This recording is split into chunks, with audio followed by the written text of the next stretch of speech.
Haluo-haluo sa aming mga kaibigan at followers. God bless po kayo lagi. Ngayon naman po sa aking palabas ay ibabahagi ko kung paano namin minamahal at inaalagaan ang maliit na farm na inaalagaan ni Papa. Tuwang-tuwa ang buong pamilya papagpapalitan yung aming dating palayan na naging damuhan. Dati kasi si Papa ay nakatira din sa syudad at Sita ay gumagawa ng mga furnitures. Piyo dahil matanda na, nahihirapan na si G bumihat nga bibigat na mga kahoy.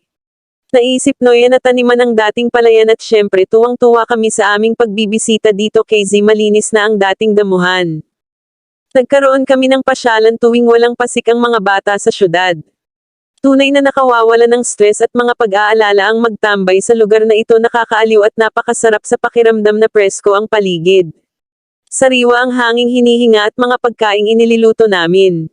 Kaya naman, tulong-tulong ang buong pamilya sa pag-develop nito upang mas maging maganda.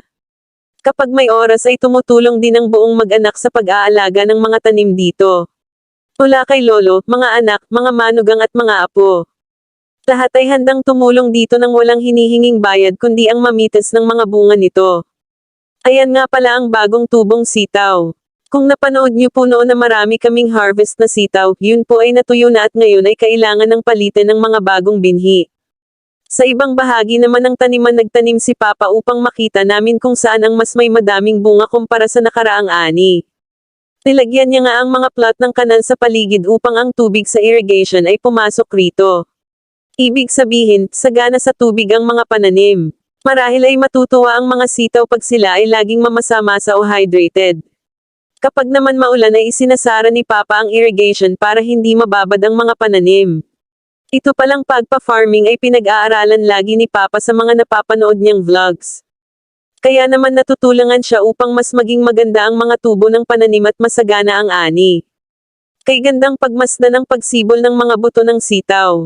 Ito nga, makalipas ng 2 linggo, ay may mga kumulot-kulot na sa dulo ng mga baging, kaya nagmamadali na si tatay na lagyan ito ng magagapangan.